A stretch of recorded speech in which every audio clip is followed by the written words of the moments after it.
Are you thinking about getting your home more organized? And really, who among us isn't?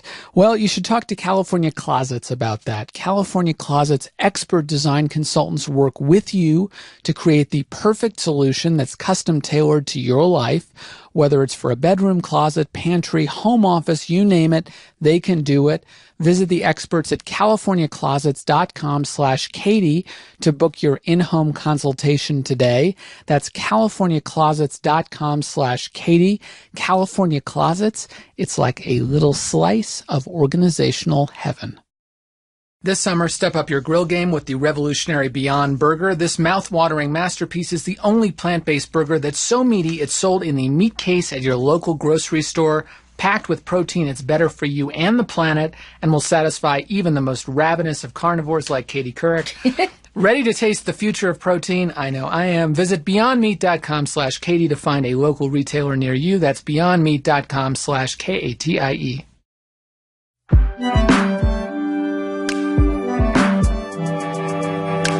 Hi, Brian. Hi, Katie. Brian, the top website in the U.S. is Google. Number 2 is YouTube. Do you know what number 3 is? Well, if you'd asked me up until recently, I would have said maybe Facebook or Amazon. You know, you would have been wrong because it turns out, according to the most recent data, the number 3 website in America is actually Reddit, which I think we were both pretty surprised to hear. Yeah, and that brings us to our guest today, Reddit CEO and one of its co-founders, Steve Huffman. We taped this podcast in front of a live audience at the wonderful Aspen Ideas Festival. I love this festival. I've come every year, I think, for the past decade. So clearly it's one of my favorites. Now, many, if not most of the people who use Reddit are in their teens and 20s. So for my peers and others who may not be that familiar with it, let me get you up to speed. Reddit is a site that's made up of lots of different communities called subreddits, where people can post articles, videos, thoughts. The sky's the limit, really. And there are actually over 1 million subreddits devoted to everything from world news to crafts to life hacks, like how do you get abs like Brian Goldsmith? And the answer is, it's very hard. Very funny. The site actually has a remarkably simple interface, almost dated, really. And I was very excited to talk to Steve, Reddit's CEO, because the site has found itself in the crosshairs of some very thorny issues these days. So we spoke with Steve about everything from fake news to Russian bots to Pizzagate to hate speech. And we started by asking, how would he describe Reddit? Even at Reddit, this is something we debate a lot of what Reddit is and how to explain Reddit to folks. But effectively, Reddit is a network of communities. And so we have communities that cover pretty much any topic imaginable. So things that are very recognizable, so news, sports, politics, pretty much any interest and passion. And we also What's the weirdest community? Birds with Arms would be up there. Okay. Birds with Arms is a community where one photoshops arms on the birds. This is important stuff. I'm glad you're here. And then we also have communities. Excuse me, I cleaned myself this morning. I have a hairball. Communities dedicated to support and helping each other out. So communities for new parents who are maybe struggling with that, or communities for people who are struggling with addiction or other difficult times in their life. And so really any topic around things that humans will gather around and communicate around is represented on Reddit somewhere. And so our mission at Reddit is to bring community and a sense of belonging to everybody on the planet. So since people in this room, no offense to you all, may not be Reddit's demographic, who is Reddit's demographic, and why do you think it caught fire so quickly at the outset? Sure. So you all are maybe not our primary demographic, but Reddit is broad enough now that pretty much everybody is represented on Reddit somewhere. So I guarantee all of you have a home on Reddit somewhere. The way Reddit's grown, our origin, so we're 13 years old. We started in 2005. My college roommate and I started Reddit immediately after we graduated. And at the time, Reddit was just a pile of links. No categorization, no communities, no commenting even. And what made Reddit work then, it was very serendipitous. And the reason we grew is because both there's that serendipity. You never knew what you're going to find. You're going to find some politics, or you're going to find an internet meme, or you're going to find commentary critical of Reddit or something else. And it was very genuine and authentic. And we resonated with, I think, a generation of people who had just become kind of skeptical and jaded of everything, right? Of all media, of news, of anything. It's just this feeling of like everything is bullshit. I'm always being lied to. And so we still have that aspect to Reddit. And so we still pick up users in high school and college. I think when young adults are turning into adults and they're starting to develop kind of worldviews and skepticism and critical thinking, Reddit is a great place for them. But then we tend to keep them, you know, and so we're 13 years old now. So I would say our median age is probably, you know, let's call it 22, 23, but our average age is increasing over time. So people who want kind of an outlet to express their views and to share it with other people are attracted to Reddit. But like all other social platforms, you all have been going through your fair share of controversy. And we're going to talk about some of the challenges that you all have faced as a platform in a moment. But first, we want to talk about how this whole thing began. You started Reddit. You and your college roommate founded the company just a few weeks after graduating from the University of Virginia back in 2005. So how did you come up with the idea? Well, almost accidentally. My roommate, Alexis Ohanian, and I, we had been roommates and housemates all through college. And in our last year of college, we started talking about companies that we might start together. And at the same time, an idol of mine, this fellow Paul Graham, he started a company of his own that sold during the bubble, and he would write online evangelizing startups and his whole journey. And he eventually founded Y Combinator. So he started Y Combinator, which at the time was a kind of a ragtag group of investors, and is now the largest seed stage investment firm in the world. They do about 400 companies a year. Back in 2005, we applied to YC with a completely different idea. Had to do with ordering food from your cell phone. We were wisely rejected. This predated pre-iPhone. iPhones. Yes, yeah. It was an idea actually ahead of its time. But Paul and his partner Jessica basically reached out to us and said, "We really like you two. If you want to be in this program, let's find something else for you to do." So we had a brainstorming session, and in that session we basically decided we were going to build, I have this on my first page of notes, we were going to build the front page of the internet. And that's something we used to say tongue-in-cheek back then, and now we say it, I think, somewhat proudly now. But that was really the genesis of the idea. And our motivation in those first months was, I didn't want to look stupid in front of Paul Graham, and I didn't want my mom to be right, because she wanted me to get a real job, and I was going up to Boston to work with this weirdo Paul on this Reddit thing. Fun fact, by the way, we like to sprinkle our podcasts with these. Your co-founder, Alexis, who you just mentioned, is now married to Serena Williams. That's pretty cool. That is a fun fact. Do you and your wife ever double date with them? I am no longer married. Oh, well, do you ever go out as a threesome? Let's not misinterpret that question, by the way. Okay. Do you ever tag along? Are you ever the third wheel?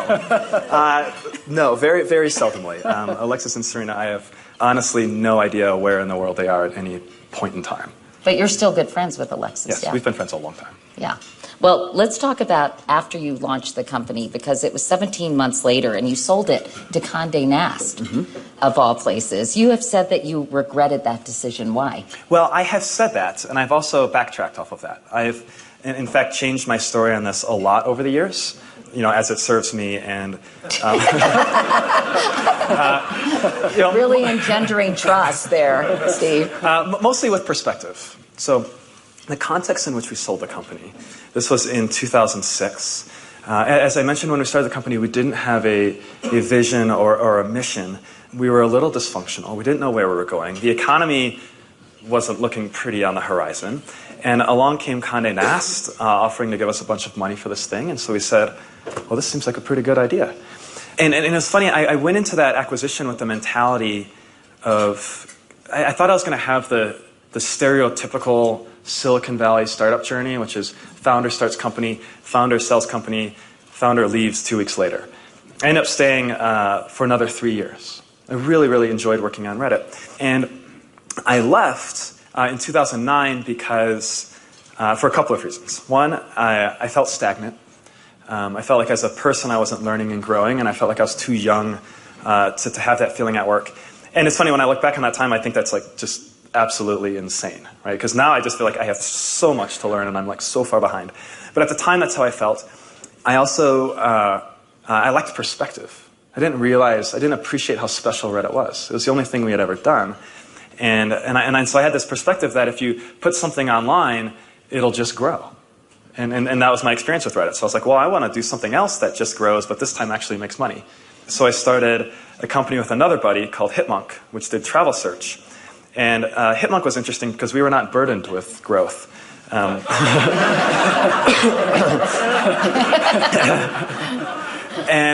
so that was a really good set of lessons I learned during that time. And actually, as a business person, learned a lot of really important lessons about how to be disciplined about customers and product development and growing a team and shrinking a team. And at the same time, Reddit continued to grow and grow and grow. And during this period, when you were off working on Hitmonk, Reddit was still growing. It hired Ellen Pao to be the CEO, and she was famous, of course, for suing Kleiner Perkins, the venture firm, for gender discrimination. And when Pao got to Reddit, she took a number of tough steps. She banned revenge porn, for example. She banned 5 subreddits that engaged in various forms of harassment. About 200,000 users signed a petition asking her to leave, which ultimately she did. With the benefit of hindsight, do you think that she was treated unfairly at Reddit? I do. I think Ellen had a rough go at it, Reddit, some within her control and some not. But I think that the general criticisms of Ellen, both from the Reddit community and from the kind of this greater community, were really unfair. Having been on the receiving end of that myself as well, I know what that feels like. Do you think the criticisms were motivated by gender? I think there was that dimension to it. And certainly I think when you also look at it through the lens of her very public lawsuit against Kleiner, that only served to amplify that narrative. And I think that was really unfortunate. In light of the Me Too movement, do you look at what happened to her any differently? Have you had an epiphany, or did you always feel that this was unfair? No, I always felt that way. And it's funny because when she was going through that, I was not at Reddit. I was a civilian. I was a user watching this, and it was very frustrating to watch from a couple of dimensions, right? One, as somebody who knows Reddit really well, I was like, oh my gosh, there are things you just need to do that I think you can get ahead of this. Because one of the things we saw is, or at least I observed from the outside, and I think Ellen was starting to get there, it's the volume of the vitriol was not in proportion to the number of people behind it. And that, to me, is a technology problem. And that's something at Reddit we've always thought a lot about, and this is something that I've always thought a lot about. So watching that was particularly frustrating, because I was like, there are some solutions here. At the same time, it was that whole conversation was just, I think, very unproductive and toxic. And I don't know if we really got anywhere with it, to be honest, either. Silicon Valley, as you know, has an abysmal record on gender and racial equality. So, having done this company, what kinds of things can be put in place that will change that or improve it? Yeah, I would say you're not wrong I think on the history of Silicon Valley. On the silver lining, however, is that it is impossible to have a conversation in Silicon Valley where this topic does not come up. And I think I say we as somebody from that area, are very aware of this issue, and I think that's probably one of the most important steps to take. And so I think we're trending in the right direction, but I think we also have a long way to go. So do you think real policy initiatives will follow that greater awareness now? It depends what you mean by policy initiatives. And if we're talking about, I think, a massive problem like gender equality, it's going to take probably policy changes, just awareness changes, cultural changes. There's a generational aspect to it as well. There's a lot of things that have to happen, and regulation is one part of that. So in 2015, 6 years after you left, you came back to Reddit as the CEO, and you were soon confronted by a number of controversies. And I want to talk about a couple of them. The first was Pizzagate. And I don't know whether you all are familiar with this crazy and false story, but it started on Facebook and Twitter in October of 2016.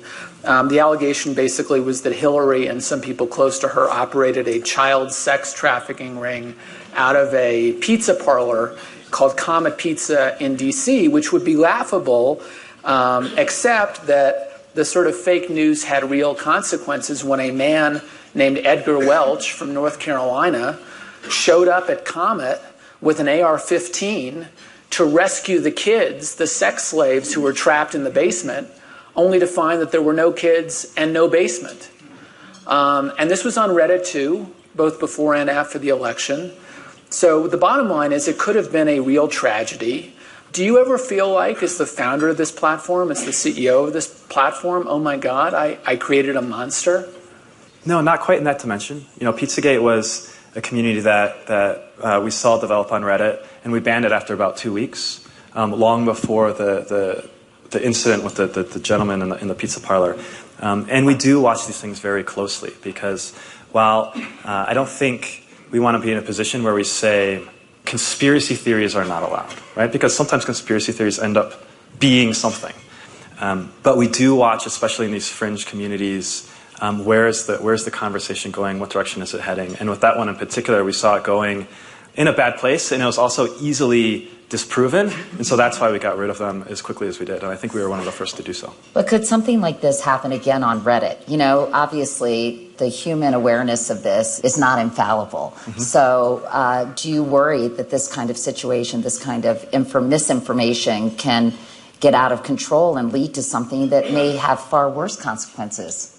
I do think this sort of thing can happen in any place where people congregate, and misinformation is it's a real threat, and it's a real thing that we all face on Reddit and anywhere else online, or offline for that matter. And I think one of the we will do our best to do our part in it, but I also think there is a collective burden we all have as a people to be skeptical and to push back on these stories, because as a private company or even an individual, we're not always going to know all of the facts or be able to see everything. So we will do our best on our platform, and in fact we have a number of teams dedicated to this, in our trust and safety team and our anti-evil team, which is, our trust and safety team is a team of people that enforce our content policies. And in these communities, whether they're conspiracy theory or generally badly behaving, they generally violate all of our policies. And so our policies, for context, are no harassing or bullying, no involuntary sexualization of minors or adults, no spam, no inciting or glorifying violence. And so we look at these things very closely and pretty consistently.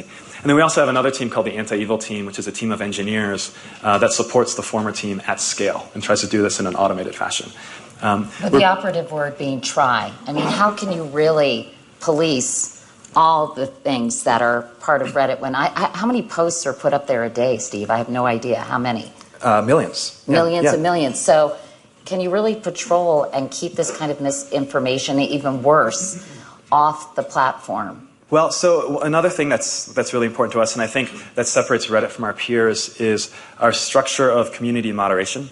So all of our communities are created by moderators. And those are not employees of Reddit. They're just users like anybody else. And their job is to set the rules and standards for their community and enforce those standards.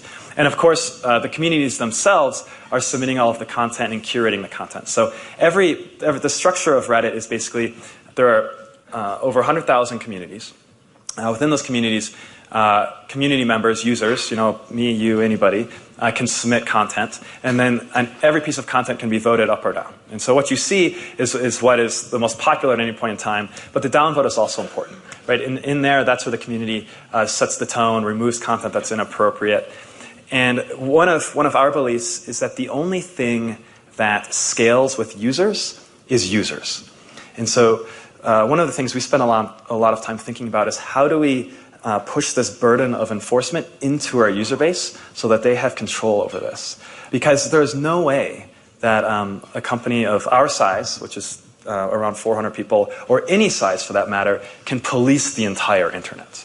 However, I do think as a people, whether we're talking about our community or if we were to kind of take these challenges up a notch and just talk about our society in general, as a people, we can do that. And is, I think, all of our burden to police ourselves in that matter. In fact, you wrote a letter to users, and you said, I believe the biggest risk we face is our own ability to discern reality from nonsense. And this is a burden we all bear. But isn't that a bit of a cop-out, basically saying this is the user's responsibility primarily? I think if you were to interpret that as this is only the user's responsibility, that would be a cop-out. I think we all have roles to play here. At Reddit, the thing that I think we are the most effective at is building the tools and providing the framework for doing these things at scale. And of course, something that we were talking about earlier, which is very much a technology problem, which is ensuring that the volume of any particular viewpoint on Reddit, whether it's positive or negative, true or false, is in proportion to the number of people who are saying it. To not let our systems be abused by bots or what we call vote manipulation, people trying to steer the conversation in the wrong way. That's something that we spend quite a bit of time thinking about, because I think we should keep in mind the scale at which we're talking about, which is, if I were to paint with a broad brush, I would say about Reddit mirrors humanity, and about 99% of our communities and users are wonderful, creative, collaborative, interesting people. And I would say the same thing about just people in general. And 1% are nasty, and they're up to no good.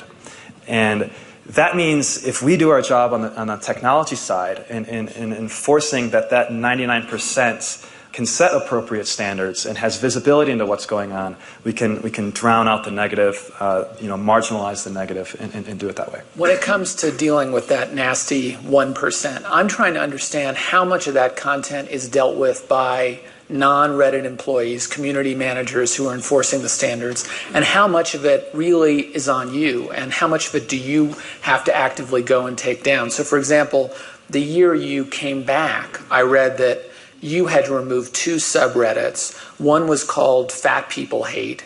The other was called Coontown, which were, by the way, as repugnant as they sound.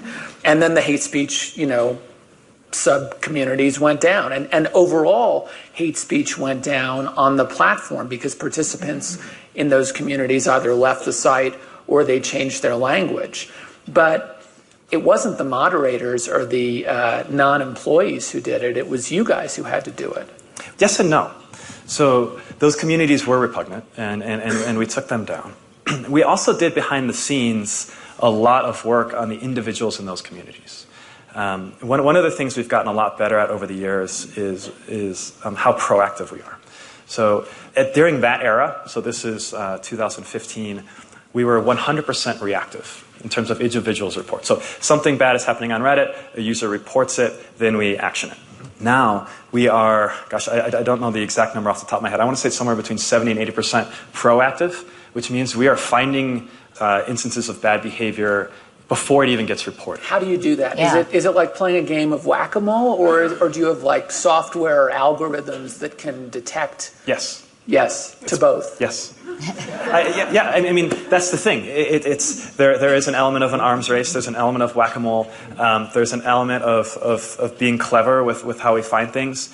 Again, as I was saying before, we're talking about a relatively small population of users. And even in those communities, the names are deliberately offensive. And their motivation was, in many respects, to draw attention, to waste our time, to troll us. And it was more organized than organic. And that behavior stands out. Right? We can detect that with computers. And so when we remove those communities, yes, the general tone of Reddit got better, but I would also point out to the fact that we got a lot better at enforcement on an individual level, and then other communities around Reddit, our users were doing the enforcement, right? If you show up into, Ask Reddit is one of our largest communities, and if you're new to Reddit, it's a place where I would invite you to get started. People post thousands of questions every day that are completely, irreverent. The one I saw the other day was, teachers of Reddit, what happened to that weird kid in your class? And it's just like this incredible discussion and perspective that you wouldn't see in stories that you wouldn't see anywhere else online. If somebody shows up into that community... He's doing a podcast now. Yeah, exactly, right?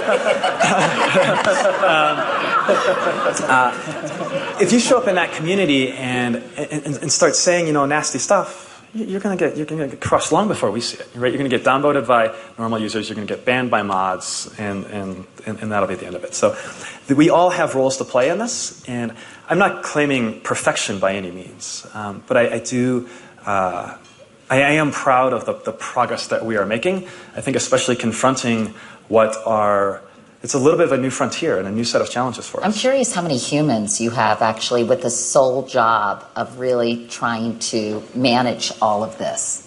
Dozens on our staff. So our staff is 400, about half engineering. One of our largest teams, collectively, the community, trust and safety, and anti-evil team make up a significant portion of our employees. Anti-evil team? Anti-evil. Yes, that's the engineering team that works behind the scenes, does this stuff at scale. But then, of course, I do think, both on Reddit and in the real world, we need to enable ourselves to self-govern and to self-heal. Because we don't want the government deciding what you can and cannot say. And I'm sure you don't want a private company, let alone me, deciding what you can and cannot say or can and cannot think. I think that's very, very dangerous. It's time to take a quick break. We'll be back with Reddit co-founder and CEO Steve Huffman. That's right after this.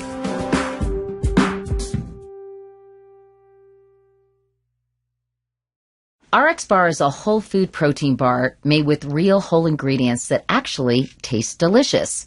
RX bars are made with a few simple, clean ingredients that serve a purpose. Egg whites for protein, dates to bind, nuts for texture, and other delicious ingredients like unsweetened chocolate, real fruit, and spices like sea salt or cinnamon.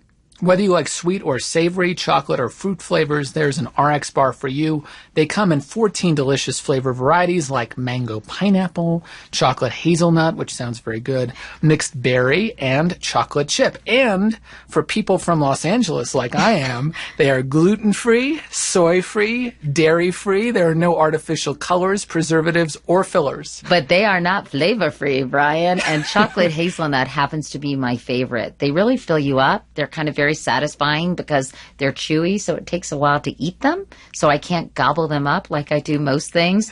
Anyway, I think they're quite delish. For 25% off your first order, visit rxbar.com/Katie and enter the promo code Katie at checkout.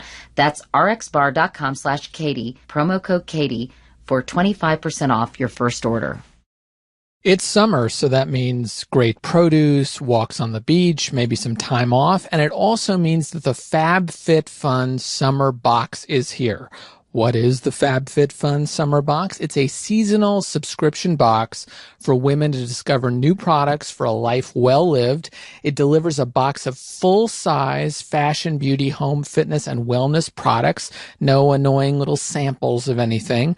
The Summer Box is valued at $320 and includes the Foreo Luna Fofo. What is the Foreo Luna Fofo? I didn't know the answer to this. It's actually a skin cleaning device. I enjoyed using it tremendously. I feel like I'm very clean. Also, products like the Kula Sport Sunblock, which is very useful to me and my family this summer. So I really enjoyed getting the box. It's full of all sorts of stuff that I don't think I'd find individually on my own. And you can sign up for FabFitFun today to get your summer box. The FabFitFun Summer Box is in limited supply. These boxes always sell out. Go to fabfitfun.com to sign up and start getting the box for a life well lived. Use the promo code Couric to get $10 off your first box. That's over $200 of stuff for just $39.99. Go to fabfitfun.com. Use our code Couric to get $10 off your first FabFitFun box. And now back to our conversation with Reddit CEO Steve Huffman live from the Aspen Ideas Festival. I want to ask you about this other challenge that you've had related to the presidential election. That was Russian interference and the proliferation of fake news. And by fake news, I mean false stories, not stories the president doesn't like. The Internet Research Agency, which was aligned with the Kremlin, famously put fake news on Facebook, but they also put it on Reddit. Do you ever think, as a result of that, I contributed to the election of Donald Trump? So, not as a result of that. I mean, we do Reddit. It is where grassroots movements start. And we've seen it with our last 3 presidential elections. We were very, very early on Obama. I'm obviously extremely biased because I was on Reddit all the time, but it was the first place where I learned of him. We were very early on Bernie Sanders, right, who had a very vocal grassroots campaign in the U.S. And we were also early on Trump, who also had that kind of populist support. As it relates to Russia, we published a couple of months ago everything we found. We published all of the accounts that we found, everything they posted, and that's still online for our users, for journalists, for the government to investigate and see what's there. And we've been fully cooperative with the government behind the scenes this entire time. What we found, though, is the structure of Reddit's largely worked. Of the 900 or so accounts that we believe were compromised, a handful, fewer than 10, actually found any meaningful traction on Reddit. The vast majority were banned by moderators long before they said anything relevant. So there was some there, but there wasn't a lot of there. The challenge, however, that we face, and I need to continually remind people of this, that when we talk about the president, 60 million people voted for that guy. Those weren't Russian bots. Those were real Americans. And but the question is, what ideas were the Russian bots putting into the minds of those Americans? I'm not suggesting that they were all manipulated by fake news. I'm simply saying, were they all making their decision on the basis of facts as opposed to fake news? Well, it's hard to say, because I think fake news is a new word for propaganda, and propaganda is as old as politics. And we've seen this, and we see this in our own, cable news channels, which are effectively the propaganda department for various political parties in the U.S. This is a real issue we face, not just on Reddit, not just on Twitter and Facebook, but I think as a people. But Russian interference was relatively unprecedented in this last election, so certainly you can't really compare sort of what you might term propaganda as espousing beliefs that would be supportive of a particular candidate or party with a foreign country actually interfering in our democratic process. I think the Russia thing is a real problem. On Reddit, because of the nature of Reddit, those accounts, those efforts, largely fell flat. Well, let's talk about that. You said you have done and you're doing your best to identify and remove Russian bots, Russian propaganda. You said you've removed nearly 1,000 Russian trolls from your site. Just mechanically, can you walk us through how you did that? How do you identify who's a Russian troll? How do you get that troll off of Reddit? Sure. There are... I don't want to get into the super specifics, because these techniques are still valuable to us.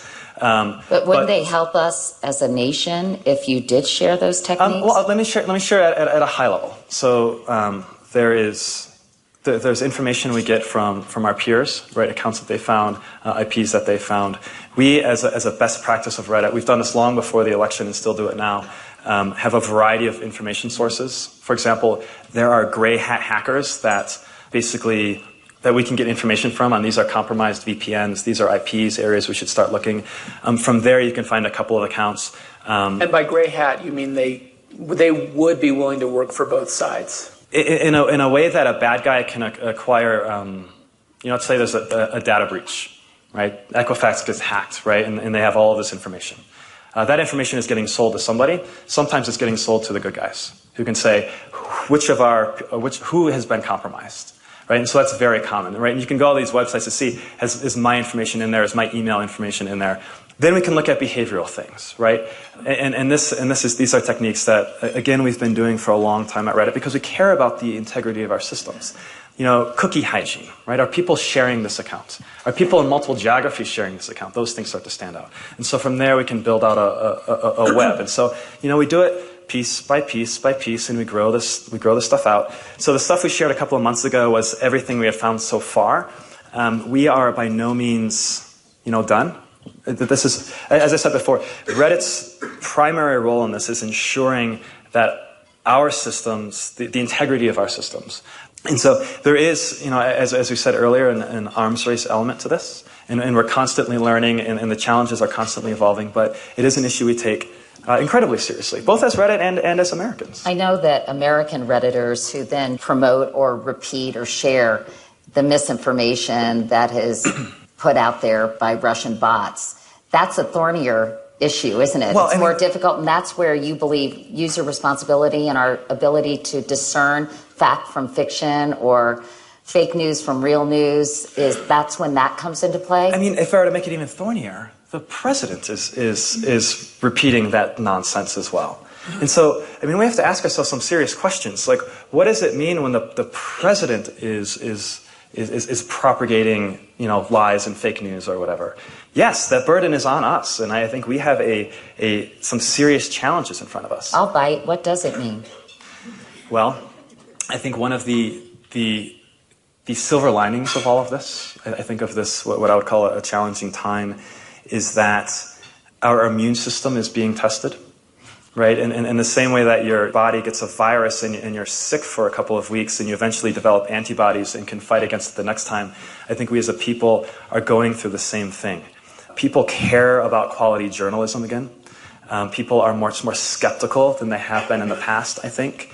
Our values are being tested. Your values don't mean anything until you use them.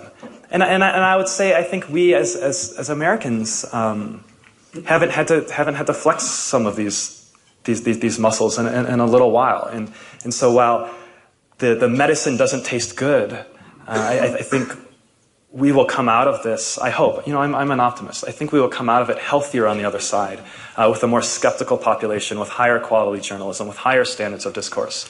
But it doesn't feel good right now. So to awkwardly continue the metaphor, how strong is the body politic in 2018 as opposed to 2016? How vulnerable are we to all of these factors and forces this year? I mean, I often look to Reddit as a leading indicator of what's going to happen. So in the 2016 election, if you spent any time on Reddit, Trump winning the election was not exactly a surprise. The engagement of the Trump supporters on Reddit in terms of voting on Reddit was 5 times higher than that of the Hillary supporters. So when I look at what's going on now on Reddit, the midterms, there are a number of communities galvanizing around the midterms. And what kind of communities? What are they called? I think one's just called Blue Midterms. There's probably half a dozen or so, midterm 2018. How are they weighed in terms of red versus blue? Almost entirely blue. All of these new communities are in response to, hey, we cannot let our guard down, right? We have to show up and actually vote. I think, even when you looked at voter turnout, it's always dismal, and I think that's the largest opportunity we have going forward is taking all of these people who now care, who now know what's at stake, and getting them to the polls. I have to ask you about Charlottesville. Yeah, vote everyone. As we mentioned, we both went to the University of Virginia. You graduated just a couple years after I did. What's so funny? Now, on a serious note, I was smack in the middle of that white supremacist rally in Charlottesville last August. And I know that was a real epiphany for you, wasn't it, Steve? That was very difficult. Right, I went to school in Charlottesville. I grew up about an hour from there. That is very much my home, and it was incredibly painful to watch. and I still get emotional when I think about it. And for us, we were in the process at the time of finding our voice. In our content policies, we spent a lot of time debating these and choosing the right words. And so we were in the process prior to Charlottesville of how do we talk about violence and inciting violence and what are the rules there? And then in Charlottesville happened, and I actually had a very emotional reaction with my team where I was just like, just go ban all those people, right? We had banned the alt-right communities, I think, a month or two before, but there were still kind of some fringy ones. And I was like, just ban them all. And fortunately, I'm not the sole decider, in these conversations, and we have We have actually quite a large team. It's me, it's our GC who's in the audience, our head of policy, our head of trust and safety, debate these issues. But Charlottesville, I think, was very clarifying for us and probably the country about like this sort of behavior should not be tolerated. And in fact, as a result, you updated your content policy, banning content that glorifies, incites, or calls for violence against an individual, groups of people, or animals, after noting that the previous rules that you all had established had been too vague. And I'm curious, have you seen any positive result from strengthening that policy? Sure. I mean, when the policies are always really important because it allows us to make decisions a lot faster. Right? And we're often kind of in this position where we're trying to reconcile what our policies say and what our gut tells us to do. And can we find a way to articulate what our instinct is telling us to do in a way that can be enforced consistently and fairly? Because that is very important, especially for a platform like us that is home to, views of incredible diversity, and consistency and enforceability is really important. But once we find those words, even if it's a couple of sentences, then we can go ham on these things, right? And we can be like, you're done, you're done, you're done, you're done. And that actually feels very good.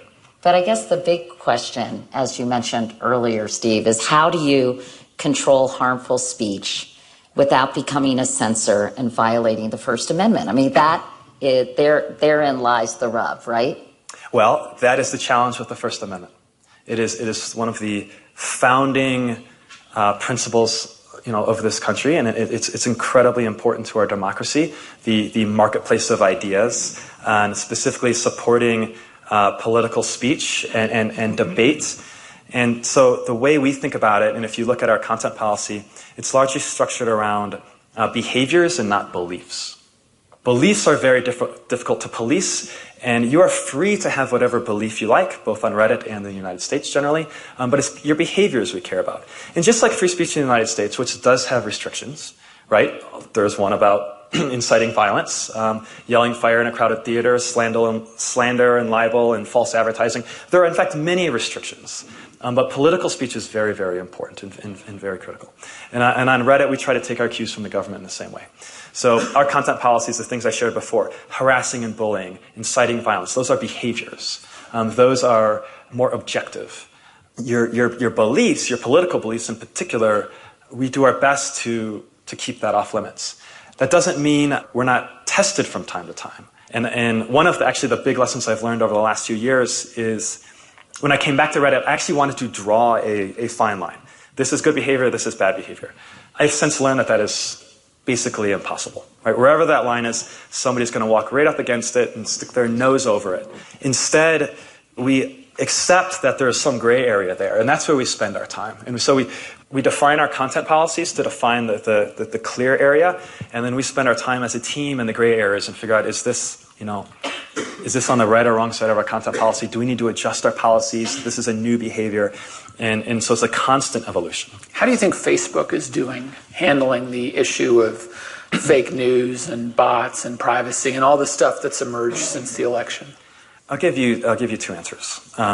One, I have some empathy for what Facebook is going through, in that I know they didn't build that platform for abuse. Right? They brought that platform for friends to connect, and they built an incredible business on top of it. In Zuckerberg's congressional hearings talking about how AI is going to be the solution to all of their problems, I don't believe that. I think AI can help, computers can help, but as I said before, this is a people problem, and humans share some of the burden. And one of the sayings we've had at Reddit for a long time is let humans do the hard part. I think as it relates to privacy, we are very different companies, right? Privacy to Reddit, that is in our DNA. We don't know your name. We don't know your gender, your age, barely know your location because of your computer tells us. We don't want to know those things. We think that's really important. Both, we don't want the burden of personal information. We're not building a business off of selling your personal information. And we believe that people, when they detach from their real-world identity and their names, can actually be more authentic. They can be more true to themselves. There are many facets of your personality and you as a human that are not encapsulated in your name, right? On this stage, I'm Steve Huffman, I'm the CEO of Reddit, but there are many communities I spend time on Reddit where I am not the CEO of Reddit, right? Like what? I'm not telling you. And that's important. And because you can find that, because you don't want to share everything, right? You know, for example, a community I learned about a couple days ago. So we do these moderator roadshows where we go around the country and we meet with our moderators to say thank you for what you do and to put faces and names to the screen names that we've known for years. I met this couple in London. They were an American and a British person that got married. They started a community called Still Trying. And this is for couples that are trying to have a baby but struggling with it.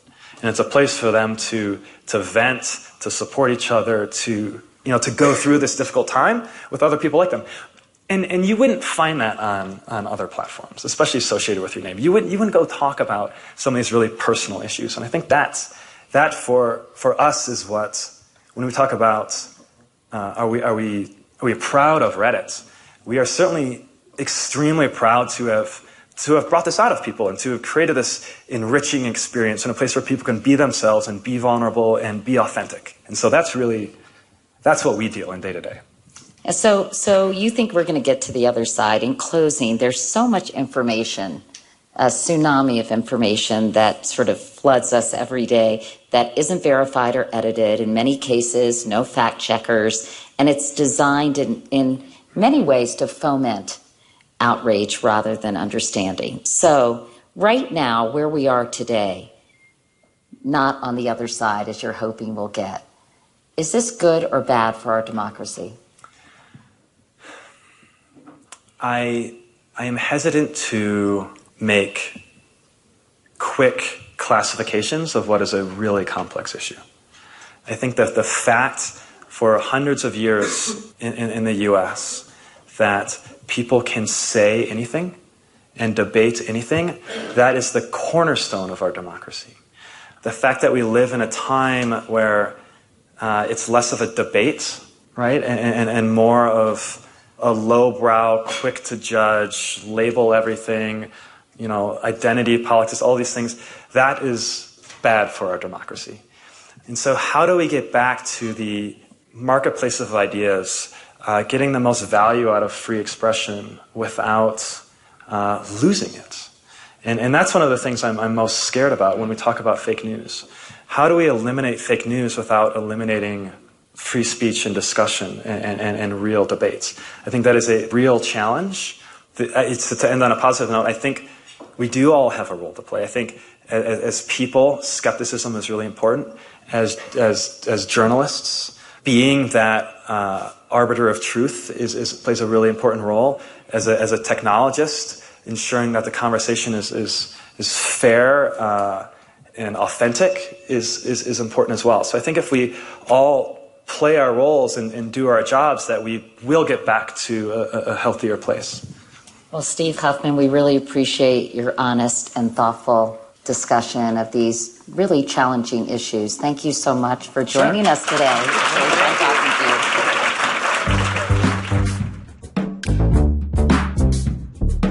you. So, Brian, I thought that Steve Huffman was forthcoming, but obviously there are a lot of challenges that make it a very imperfect system when it comes to monitoring hateful, disgusting, gross, or just fake content on Reddit, as it is on many other social media platforms. And that's why he's trying to make the case that the burden rests as much with the users as with the platform itself. I'm just not sure how much the public is going to accept that, because there are dangerous real-life consequences to the sort of speech that gets disseminated on social platforms like Reddit.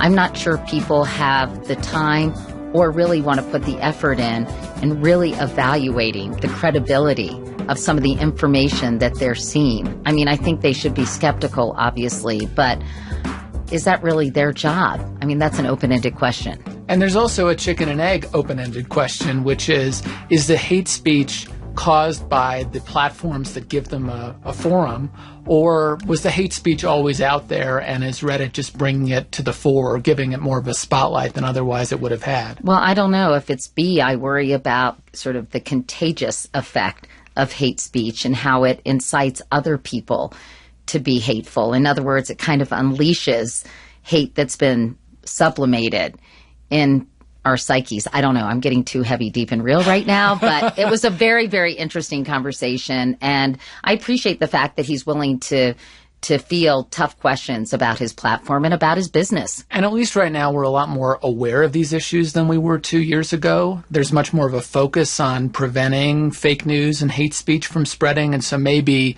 that will have a positive impact. How's that for an attempt at a happy ending? Well, we'd like to thank the Aspen Ideas Festival again for having us. Special thanks to Kitty Boone and Zach St. Louis for all of their help. And thanks to Gianna Palmer, Nora Ritchie, and Jared O'Connell, our team at Stitcher, who help make this show happen week after week. We'd also like to thank Beth DeMaz and Allison Bresnick, who help with the pod from their posts over at Katie Couric Media. Also, I wanted to say a quick thank you to Eliza from Costas from the University of Virginia, who's now working at the Aspen Institute, who helped make sure that we made it to the studio, and of course that Brian found the bathroom. Anyway. And she has a wonderful first name, by the way. Oh, right. Just like your little girl. Anyway, Brian and I are the executive producers around here. Mark Phillips wrote our theme music. Have you subscribed to our show yet? Shame on you if you haven't. Yes, we're really into shaming people here. Have you left a rating at Apple Podcasts? Shame on you for that, too. We'd love it if you would do both of these things. It really helps us out. In the meantime, we would like to say thank you very much for listening, and we'll talk to you next week. Thank you very much.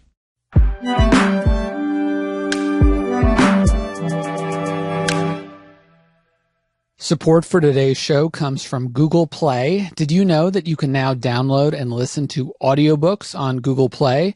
That's right. With hands-free listening using Google Assistant or a Chromecast, you can enjoy thousands of titles a la carte, no subscription necessary. There's even multi-device integration across the Google ecosystem, which sounds very cool. And for a limited time, you can get $10 off your first one by visiting g.co/play/Katie. That's .co/play/Katie. Find your story with audiobooks on Google Play. This summer, I know you want to step up your grill game. I think you should do it with the revolutionary Beyond Burger. This mouth-watering masterpiece is the only plant-based burger that is so meaty. It's sold in the meat case at your local grocery store. They literally could put it nowhere else. It is so meaty. Packed with protein, it's better for you and the planet and will satisfy even the most ravenous of carnivores. Ready to taste the future of protein? Visit beyondmeat.com/Katie to find a local retailer near you. That's beyondmeat.com/KATIE. Stitcher. All right, we're rolling. Okay. Brian and I are enjoying a hot dog, a really good hot dog that is served at the Aspen Ideas Festival. And it's so nice to be here, by the way, isn't it, Brian? It is. It is. It's a very elitist hot dog. It's delicious.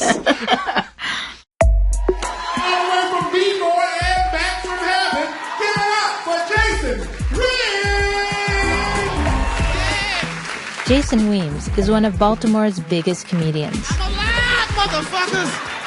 One night on stage, he had an asthma attack so severe, his heart stopped. I mean, he was dead. He was totally dead. Now, Jason is dealing with his death the only way he knows how, by making jokes about it. I feel like 50 Cent when he dropped his first album. Like 50 got shot 9 times, I died of an asthma attack. It's pretty much the same thing in the streets. This season on First Day Back, can Jason Weems turn dying into the best thing that's ever happened to him? I don't even have a choice if I can do this material or not. This is what I was made to do. The new season of First Day Back is out now. Subscribe in Stitcher, Apple Podcasts, or wherever you listen.